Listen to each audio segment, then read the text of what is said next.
7 months after the Columbia accident, the Columbia Accident Investigation Board presented their report of the causes of the accident. The board pinpointed the technical cause of the accident. It also identified organizational issues within NASA dating back decades. The CAIB also reported how managers might have behaved differently during the mission and stressed the organizational shortcomings at NASA that contributed to the catastrophe. Okay, so let's see. What were the issues that we read about in the case study, the problems that they had? Bureaucratic issues. There were so many issues. Yeah, pinpoint just one is kind of hard. So I think the biggest issue, like to kind of cap it all off, is that they didn't look at history and learn from it. Mm-hmm. That's a good point. Well, I think I think we covered it all. Cool. Well, yeah, I think too that it was a matter of, you know, they were flying by the seat of their pants, really, not to be too punful there, but that, you know, because they didn't have issues with the debris before, because, you know, it happened before and they still landed fine. I think they just took that for granted instead of, you know, continuing to find out what the problem was. They just set it to the backside because of the budget and decided, you know, hey, we've done it 100 times before, so, you know, nothing's going to ever happen, and that's the wrong attitude to take. Yeah, it's almost like they waited for a catastrophe before they reacted, which was fine in the case of Apollo 13. Which one was it? Apollo 13. Apollo 13 is the one that survived. The one that survived, but in so many other cases, it could have been saved, but they waited till there was a catastrophe before they reacted. Yeah, but the thing with Apollo 13 is, you know, Gene Kranz, he already had teams. They'd already been working on every scenario. They'd already been practicing, what if this happens? So when they did have an emergency, they had people that had been working on it. They pulled together that team, and that team was together for 3 full days until it was solved. Where this team, they met how often? You know, it wasn't even, they weren't meeting daily. Not enough. I mean, it was a whole different scenario with different management. Yeah. I think I also saw that, like, they were kind of doing anything it took to save money and time. Like, they were supposed to meet together every single day, but they only met, like, every few days. And it's like anything that, but, like, when you're dealing with a rocket ship going into space, it's like you can't compromise just time and money. You know, I read. Go ahead and do two. I'm just sending you this. I didn't need 2 copies of it. I think you can keep talking. Okay. In reading a couple of things, NASA was up against a lot of budget cuts. I think that their budget has been almost cut in half over the last several years. And so I think when it came to maintenance and when it came to updating things that should have been, they let it go. Yeah. And, you know, I don't know how that they can get funding that is not dependent upon the political climate arena, yeah. But it seems like they've got to do something. It's interesting that they don't even have the shuttle program anymore. Yeah, that's true. And so they kept it alive because they put so much money into it that they kept using it, even though that there would have been better options. Maybe they should have been pursuing this entire time. Yeah. They're flying from the seat of their pants, almost waiting for an accident. Hannah, when you said they don't learn from the past, what specifically, like they didn't learn from past catastrophes and how to react. Past catastrophes, I think, like, I don't know, I think because I think there was a reason, like, the case gave us so much background on all the different ships. Like, it was so that we could recognize that they weren't really learning from it. Or that's what I gathered from getting all the history. Just like over time, you know, you learn that you're supposed to meet every day. You learn just different, I guess, I don't know, just different things, that you need to go through. Like common, And so there were a lot of there were a lot of successes and a lot of tragedies. And if they were really cautious and recognize all the things, like, it doesn't take, I think I put in my paper, like, it doesn't take a rocket scientist to figure it out that you need to learn from the past, but they just got cocky. I don't know. Yeah, no, I totally agree with that.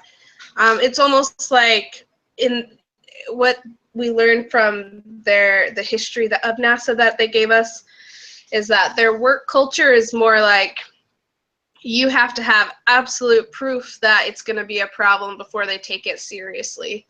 And that's what happened. What was the one that blew up when it took off?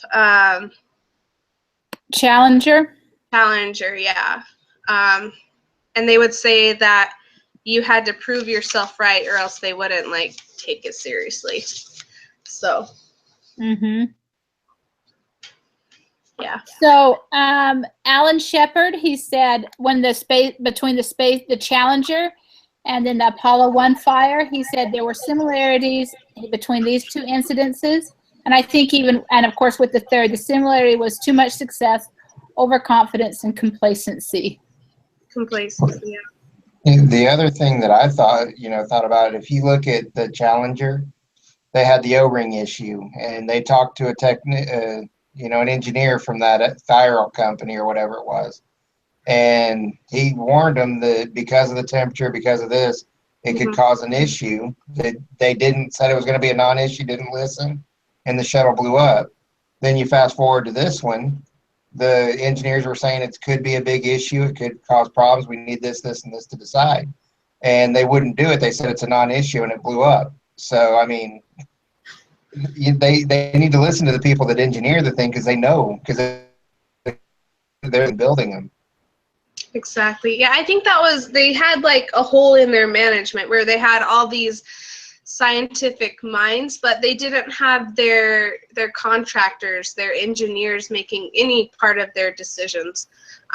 They had to kind of relay the messages of the engineers. And so I feel like it talked about how they hired out other companies to take care of the engineering so they could focus on the scientific part. But I think that's what caused a lot of the problems, is not having an engineer in management. Well, they had that, but then they had a group that was, see if I can write it right. They had a group that kind of managed all of those and kept them all on the same page. But, on the first one, when they, just think, when they had the Tiger team and they worked, there was direct, they had a direct line into the mission control and whatnot, and everybody listened to them. Where these guys, they couldn't even get a satellite picture taken to have the damage further evaluated. Yeah, so that was sad. It was that whole team had a lot of engineers and it was pulled from across the board, people that really knew what was going on. So how do you think could have been avoided, like how much of the accident was preventable, but because of management or engineer problems, it happened? Does that make sense? 100%. I mean, they never went back to verify why the foam was coming off the left side. Why, and it seemed like it didn't really say it until the Atlantis mission, but the pieces got bigger and bigger as they kept falling off. those foam pieces. So instead of just saying it's a non-issue, they needed to go back and research and figure out why that stuff was coming off, because it was causing other issues. You know, and then they didn't get the imagery. You know, I think they had tiles on the shuttle where they could have fixed the shuttle before re-entry. And so, you know, if they would have taken the time to really study it out and first off plan ahead and engineer ahead to make sure that stuff didn't happen, but even after the piece hit the shuttle, they could have still prevented it from potentially blowing up or having as many issues with taking care of the problem instead of trying to skirt around it. I think once they took off that, and I think some people within NASA realized that, is once that shuttle launched and that foam hit, they weren't coming home. They didn't have an arm which could come out and fix it, and there was not enough time for another shuttle to come up actually and be there to help them get them down. Well, yeah, oh, sorry, go. I read an article about it, and it said there was a chance that if they had taken and acted immediately when they found the problem, that the other shuttle, which I can't remember, like there's a possibility gotten up there and helped them before they ran out of power and oxygen. But they would have had to start acting as soon as they found the problem and prepared for the worst, basically. And then they could have actually lost both teams. So it was very, very risky. True. Well, like it was like earlier, their magnifiers or something. They had these lenses that they could see, but they had like these models that were really not good, and so they couldn't really. I don't know the terms, so they couldn't, like, they could have seen the foam, but they didn't, or the issues of the foam. The but cameras because they weren't reliable viewfinders or whatever, they didn't act on it. It was like the preparation. Mm-hmm. Yeah. So when did the problems with the Columbia begin? Was it when the foam hit, or when they started having problems with the foam, or clear back from their beginning? First launch, when 300 tiles had to be replaced. Well, and didn't it say in the case that the Columbia was kind of something queen, the space queen or something, because it was always in getting repairs? Yeah. And stuff. So. Mm-hmm. Well, there were 14, I think it was, major hits before this one. And yet again, what we've been talking about is nothing had been done to fix that problem. Yeah, I feel like the main problem was engineering problems that weren't addressed. They were just kind of accepted. Yeah, and it was really weird to me that it wasn't really taken that seriously, because it's like millions and millions of dollars, like on the line, in research put into it. And it was kind of bizarre to me that everything was just taken so lightly. It's like when you're like in accounting, when you're like entering in numbers and stuff, you're like double checking. But like with the NASA sending a rocket ship, they're like acting like it's, and I'm sure a lot of procedures went into it, but like at least from the context, it seems like they didn't really put much precaution, considering what was at stake. And I mean, it talked about Ham. She was like in charge of the turnaround time, and when they had that meeting where they talked about, what was it, the DoD team, the engineers, what concerns they had. Her main concern was like, so you're saying there's going to, I don't know, I think this was one of the exhibits at the back, but she said, so you're saying there's going to be a delayed turnaround time, and that's the main concern. And I feel like she was so focused in the commercial aspect that she kind of lost sight of keeping NASA, you know, free of commercialism and focusing on those astronauts' lives. But I agree. Was it in this article that they said they were playing Russian roulette with the whole space shuttles? Yeah, I don't know if that was in this article or not, but that's what I put in my paper. I was like, it's like a game of Russian roulette. Oh, brilliant. Great minds. Yep. Okay. Why do you guys think the debris strikes became an acceptable risk?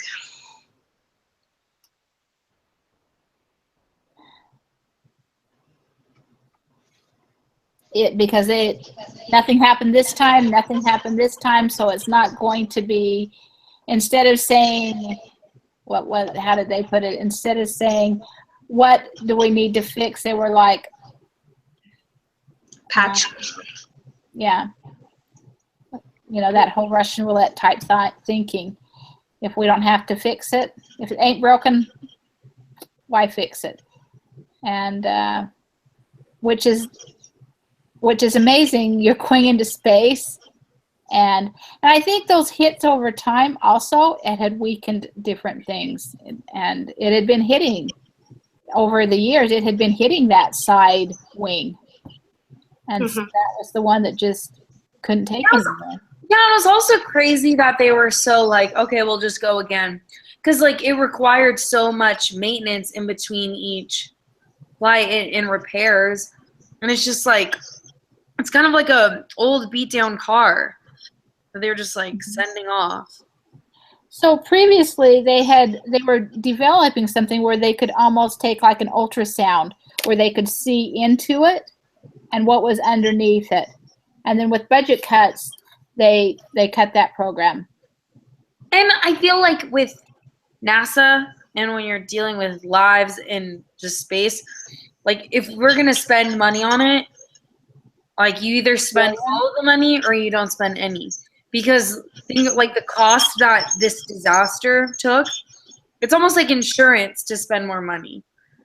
Like, because the cost of this disaster and lives, that's like, you can't replace that. And then of maintenance and fixing it and all the damage, and they didn't even get the research that they wanted to get. Did anyone in other readings, did anyone read something where people were losing faith in the whole space shuttle and were going different directions? Because the military was going to use space shuttles to launch some of their satellites, and then after the Challenger blew up, they said, no, we're going to launch them a different way. And, that was one of the ways that would have helped fund it. And they said no. So I'm wondering if a lot of people were just losing faith in the whole program, but instead of saying let's stop and go different directions, they kept putting money into it, and so therefore they felt like they had to make it work.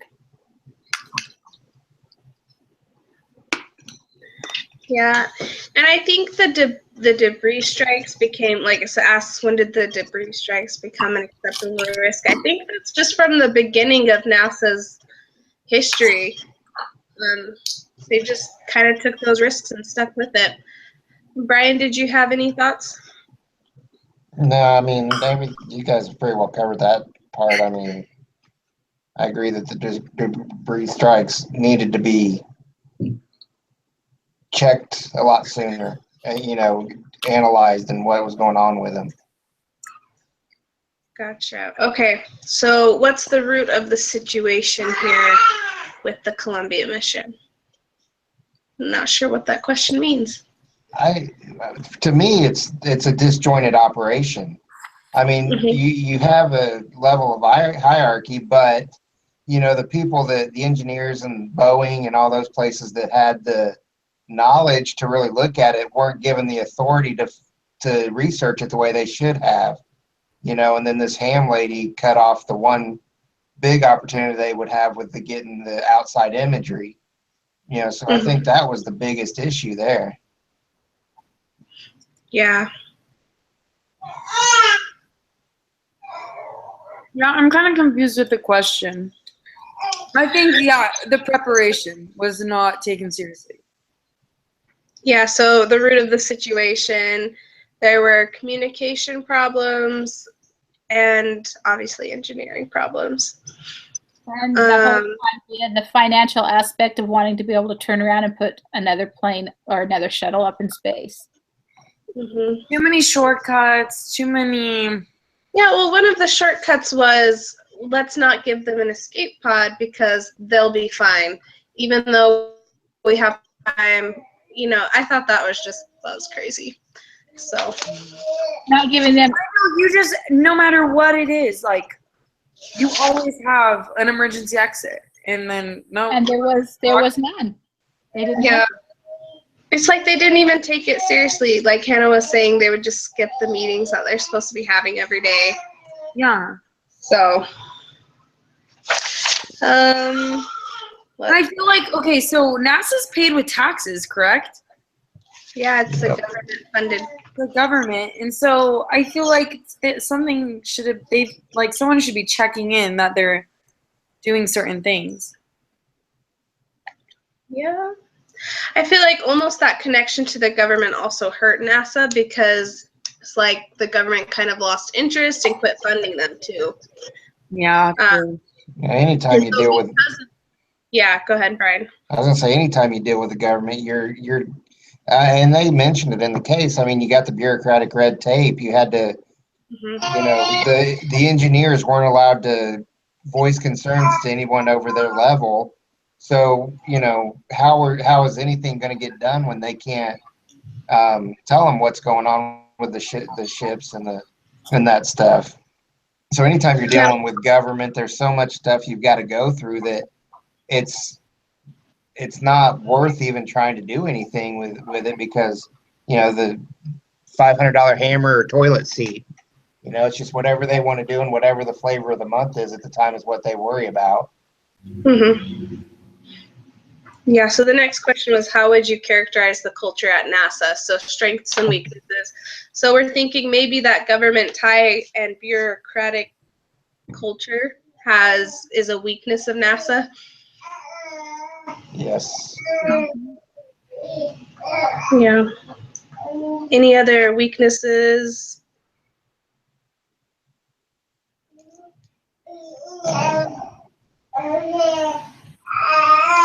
Well, there's no trust in the organization because Linda had the whole turn down the data, turn down this, but they didn't give anybody the power or authority to act and to do something. They just kind of kept it in a small little realm. Yeah. Yeah. And what did the one guy said? Hey, he's not going to be the whistleblower. Yeah. Or the little chicken who cried, or what's Yeah, the that chicken that cried, the sky's falling. The sky is falling. And so that's almost saying, oh, we don't believe you. We don't believe there's really a problem. So that one guy, who was the one who says if it's that bad, then it's too late to give a damn or whatever. Late anyway. Yeah. That was my favorite quote out of the whole thing. Gosh, that blew me away. But I think he was right. It was too late. Well, also, like, they didn't tell the crew what was going. Well, they downplayed it so much that the crew didn't even know what was coming. I almost feel like that may have been good. Well, maybe. I don't know. What would you do if that was choice? Would you want to know? Yes. Yeah, I would. I'd want to say bye to my family.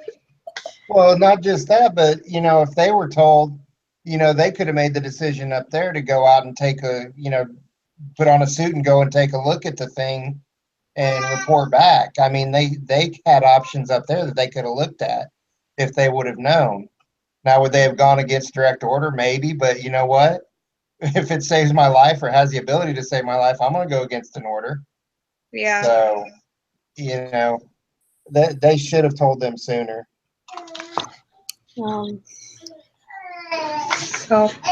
So weakness was definitely communication, and I think Brian, you nailed it. Just like there's no trust within the organization. Like if you think there is a problem, what's happened in the past when someone's voiced a concern? Like they're ignored, and you have to have 100% proof before you can even bring something up, it seems like. Mm-hmm. Yeah, like I think there wasn't like enough value in the lives of the astronauts, almost.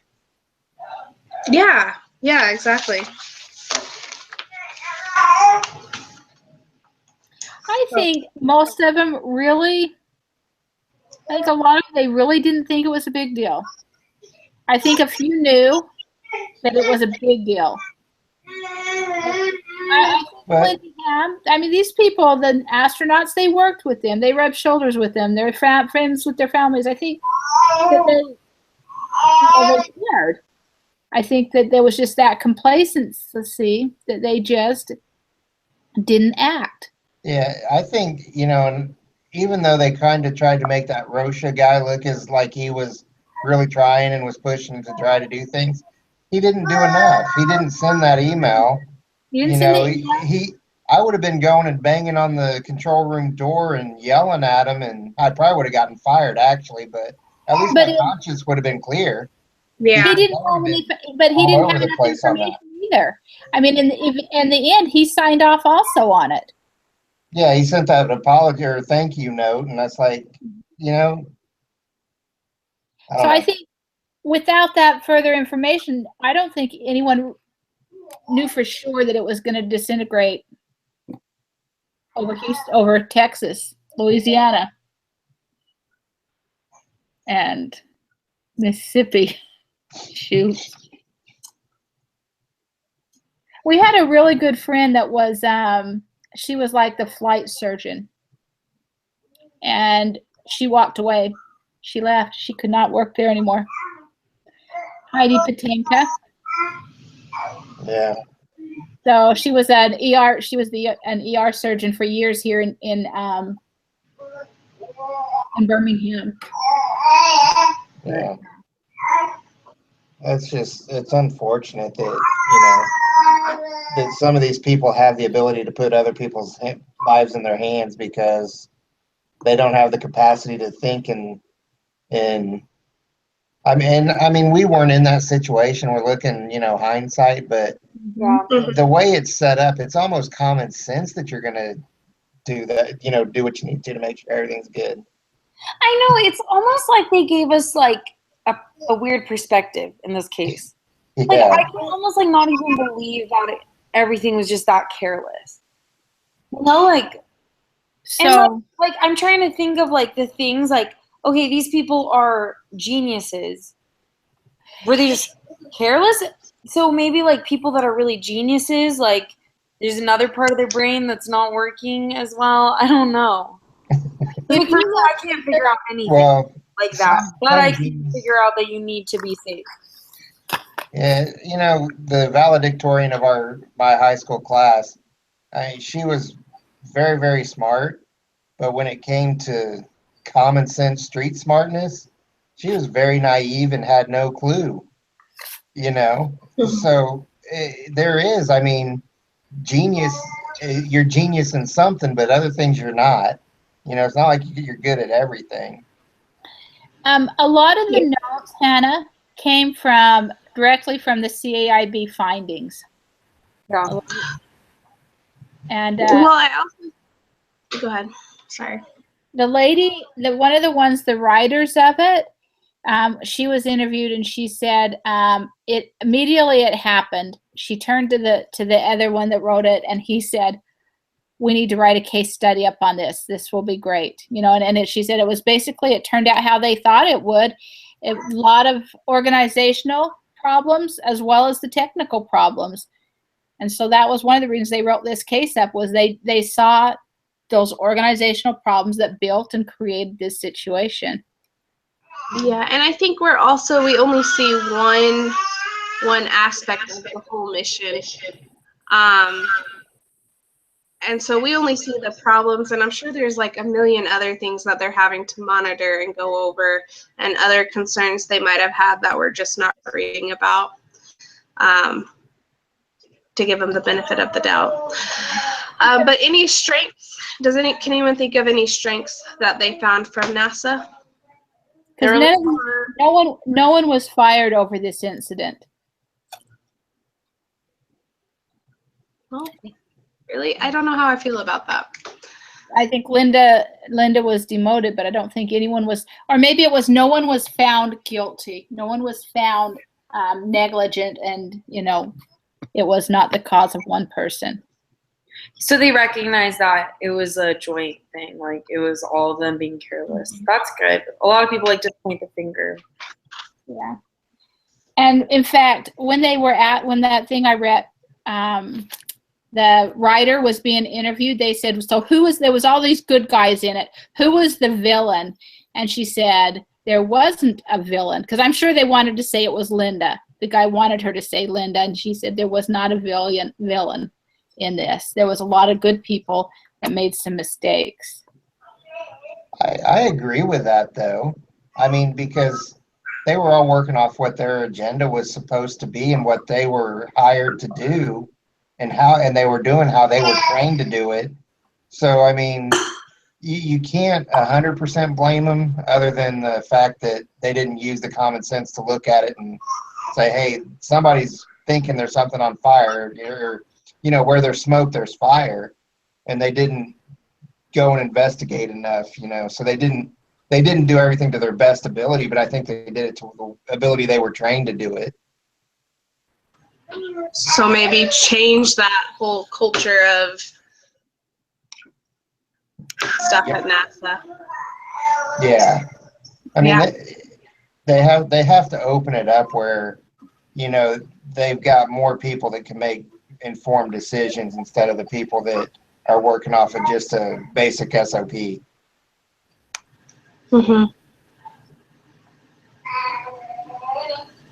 I'm really trying to think of some strengths that I found as I was reading, but all I can think about is everything that made me upset. I know, it's hard to think of strengths. I was just like, what? The whole time. Like, well, how I mean, did that happen? you think about it, though, there was 112 successful missions into space. I mean, that's pretty strong, really, though. If you want to look at it that way. I mean, the program as a whole was overall successful. 2% failure. What's that? 2% failure, base almost.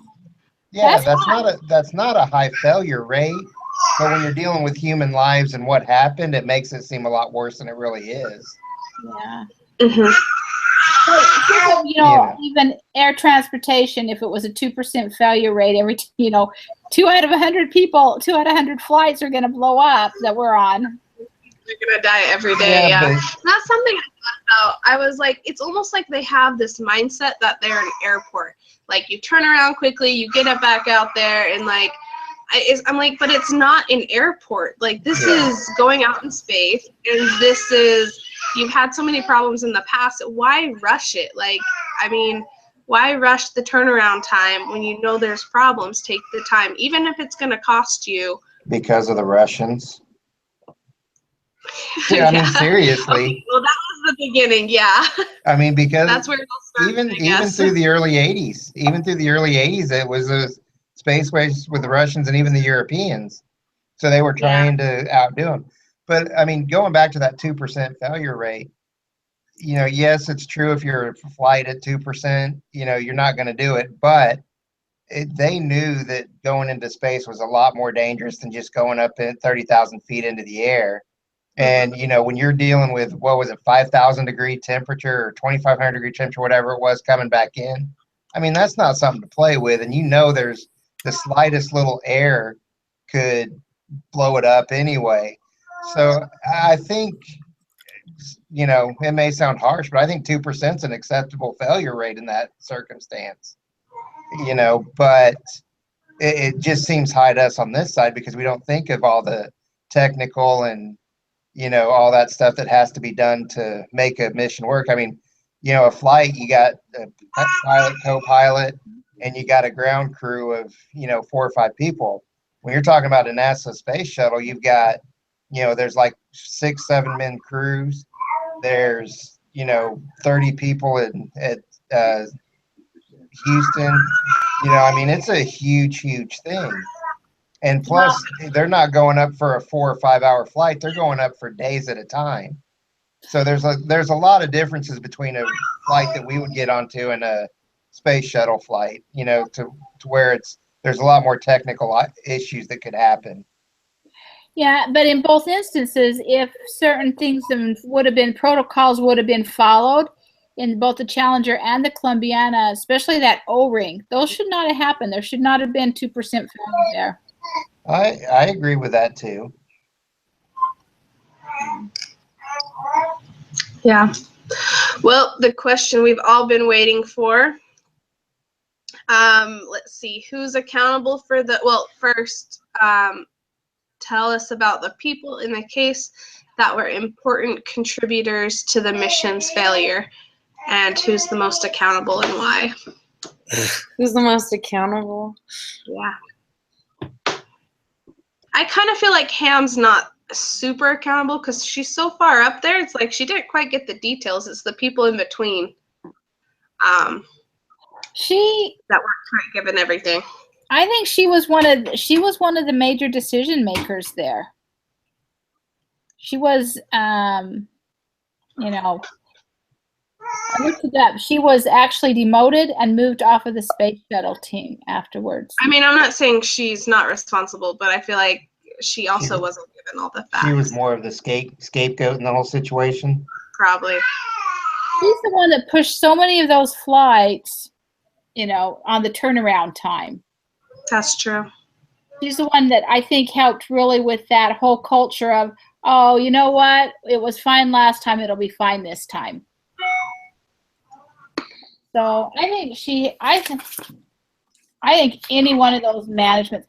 Was it here that someone said, yeah, it was, wasn't it? When someone says, take off your engineer hat for a minute and put on your management hat.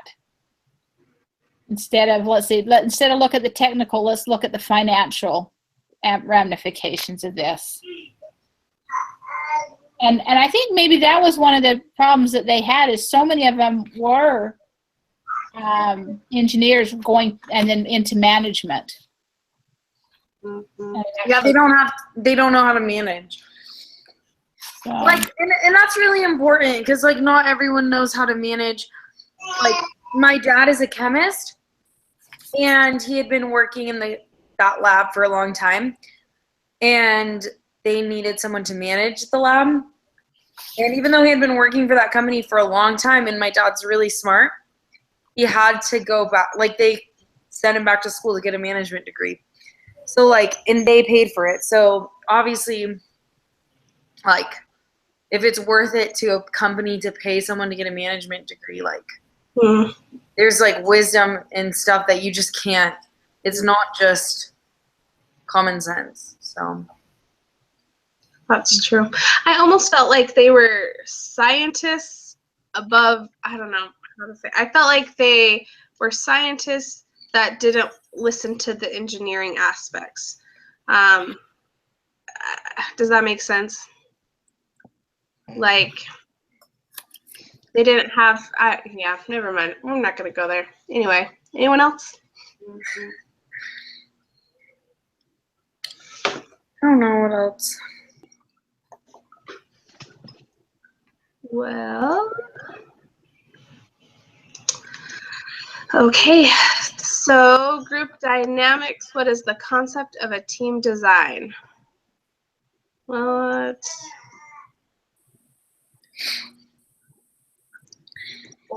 what is the concept of psychological safety?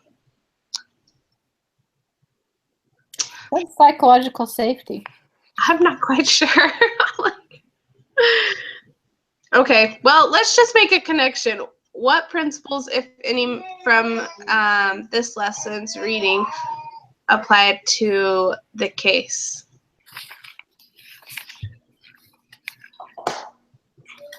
We started the 5 dysfunctions of a team one. Oh, let's see. What was that question? So how can we apply our reading to this case? What we read from the 5 dysfunctions of a team. Have we started on 5 dysfunctions already? Yes, but we only have to read to page 27 this week.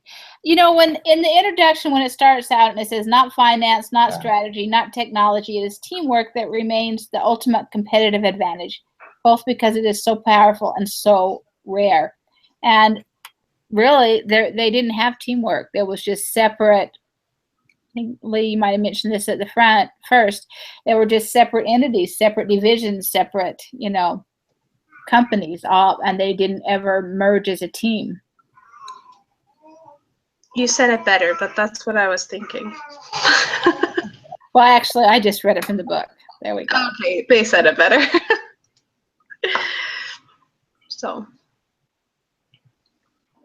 connections between different work groups, I guess. Maybe just like having a meeting like you're supposed to every day. Yeah, it was like simple things. Like some of the things were so simple. Awesome. Well, I think that's it for us. Anybody else want to add anything? Hey, did you have the sheet where it talked about what is human cognitive biases and how does it apply? Do I? I wonder, yeah, is that in on the notes that you have? My notes? Yeah, as leading? No. I might just be failing at this whole leading No, thing. I don't know where I found this piece of paper actually. What was it? It was interesting because it said, what is human cognitive biases and how does it apply in this case? Yeah, that's part of this. Cognitive bias is systematic errors in judgment, or our tendency to look for information that confirms our existing views, or our tendency to escalate commitment. I thought that was really interesting in viewing it from looking at those those things when looking at the case, that they came in with our tendency to escalate commitment to a course of action into which we have already invested time, money, or resources. In other words, so much time, money, and resources have been put into this project that even though it's not going the direction, even though they see problems, they keep pushing it, even though they know but they're just throwing more money at it. Instead of saying it's just not going to work. Opposite of that, right? Well, they still put billions into it. They didn't have, their budget may have been cut in half, but half of 52 billion is 25 billion. Really? A lot of money. So, Yeah, that's a lot of money. I can't even imagine it. But I mean, it's huge, the complex organization it is. The hundreds of people that are, not hundreds of people, but hundreds of separate companies and groups all coming together. Yeah. It seems like they had the team, but they just didn't connect with the team to take care of it. So Yeah. I'm trying to find that paper you're talking about. Let's see. It's on there. If you look at your notes, Layla, cognitive biases, it's like right in the middle of the page. Under number 4, downplaying ambiguous threats. Okay.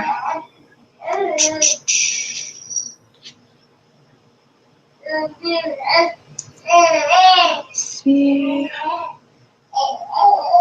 Oh, you know what? I think it's above. Remember when you said, when did the problems with Columbia begin? It's above that. I don't have a link on mine. So if you go to resources and go down to that mission. Yeah, I'm looking at it. Yeah. Oh, well.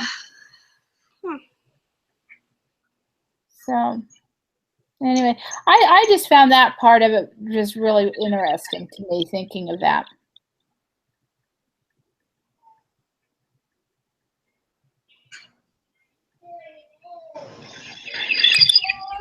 Okay. Anything else? Well, I'm going to stop broadcasting then, and I said okay, cool. Thanks for the meeting. okay, awesome. I'm gonna stop broadcasting.